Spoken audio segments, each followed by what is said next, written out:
Hello and welcome back to the channel. Today we will be doing a Cities Skylines beginner's guide on how to play. So when you start off on Cities Skylines and you've made your city, you come in, the first thing you're going to want to do is start to make your city.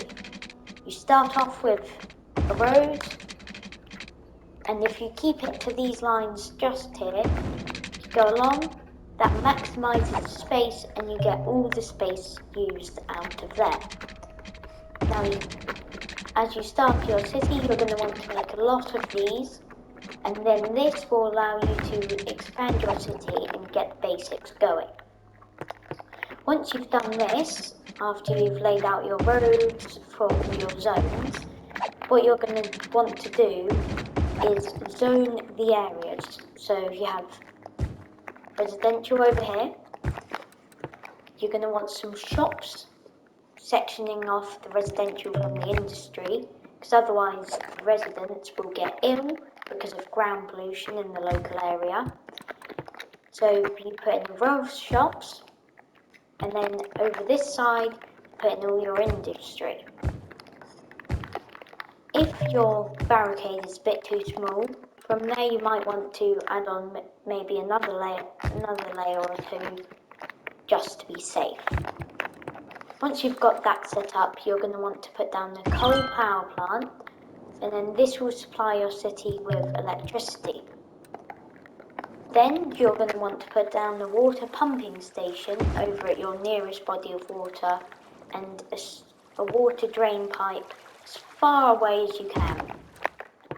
The reason you want to do this is because if you let them be too close, everyone will get ill in your city. So you connect them using the pipes, which are found in the Utilities tab, which is one of the first you unlock. Then you want to put them underneath all your roads. You're going to want to do this under every single road, and then everyone will have water in your city. Once you've done this, you're going to also want to run a power cable down to your water supplies, and then that will get them running. Next up, if you're on PlayStation, you hold the left Joy-Con, and that will speed up time so you can watch all the buildings get built quicker.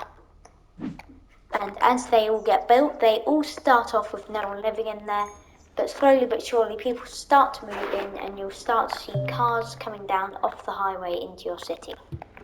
You want to make sure that everyone's got electricity, so at the start you most likely want to put down a cable that goes all the way over to your residential until your industry and commercial is built.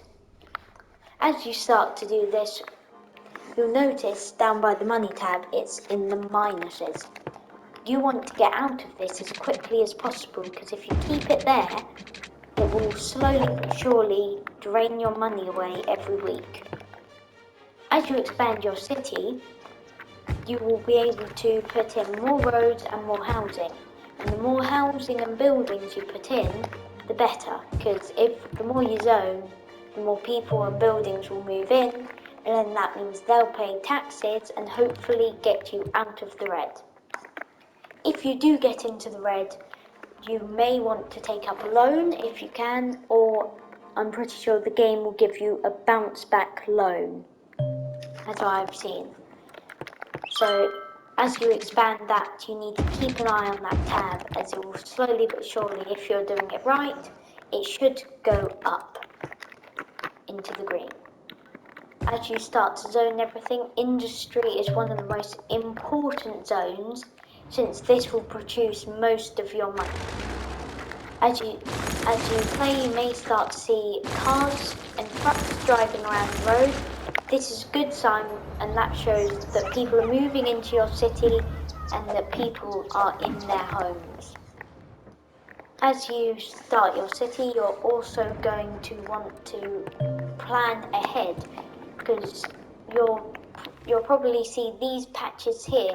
If you hold triangle and go into info views, and then go all the way down, into natural resources, you'll see it's either ore, fertile land, which is this type of patch, and then you may also see oil, which we don't have in this area. When you have these, as soon as you unlock the zones, the districts, you're going to zone industry on top of these patches and do an industry specialisation of either ore, oil or farmland. And then they will start to produce crops or ore or oil out of the ground there. So then you're going to want to just play the waiting game and take a look at these pop-ups because they may be very useful. So if you run into any trouble, such as you aren't making enough profit, I would recommend you make your industry zone bigger. Because the bigger the industry, the more things get produced and exported, which means you'll make more money out of all the items and products being exported out of your city. So once you've got your industry and everything set up, you're going to want to make sure that all the new areas you have water. Because if they don't have water, they'll start to complain and have with little pop-up just like that. And then you're going to want to put water underneath their road, and then they will be able to have water. As soon as you can, you're going to want to put down a toll booth. Because if you can put these down in your city somewhere, if you make it from your industry to the commercial, and you make sure the only way through is through that toll, it will generate money every time a vehicle drives through. For example, one truck, if you crank it up to the top, it will be £4, and the maximum for a car is £2. You may have seen just a pop-up there in milestones. You unlock buildings and cash, because as you unlock this, you'll be able to make your city bigger and bigger. So the first unlock is a little hamlet, which is reach a population of 440, a worthy village, which is 900, then a tiny town, which is 1,400, and then it goes on and on and on until you get to the megalopolis, which is 85,000 people in your city. As you play, you may run into problems such as not enough educated workers, which in that case you will either want to place down more education, or you also may want to place down, change the budgets on your education facilities, because the more money you put into them, the higher education they will give to people. The icons for not enough workers look like this, and educated workers will have a different one to that. If you get the not enough workers problem, you're going to want to expand your residential zone, and then that should hopefully solve your problem. If it doesn't solve your problem, you probably need to figure it out by putting in more residential, or the other way is taking away the industry zone. Just a bit of it like that, and then put in something else onto that, and then they should stop complaining. Also, if you don't want to deal with these facilities, you can press square, go into the demolish menu and demolish them.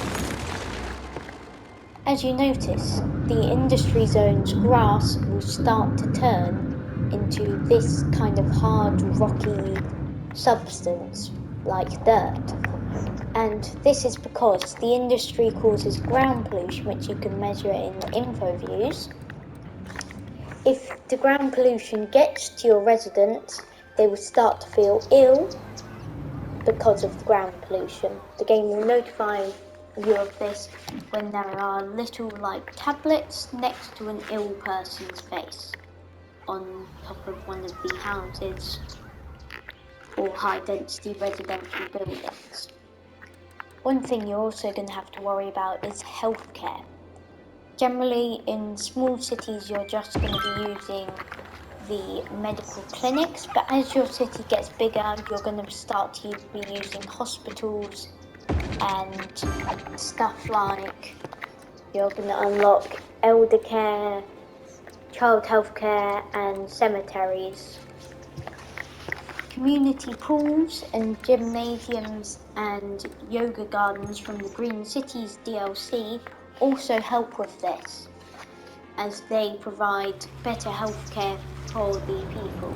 They don't treat people, but they keep their healthcare up by being fit and healthy.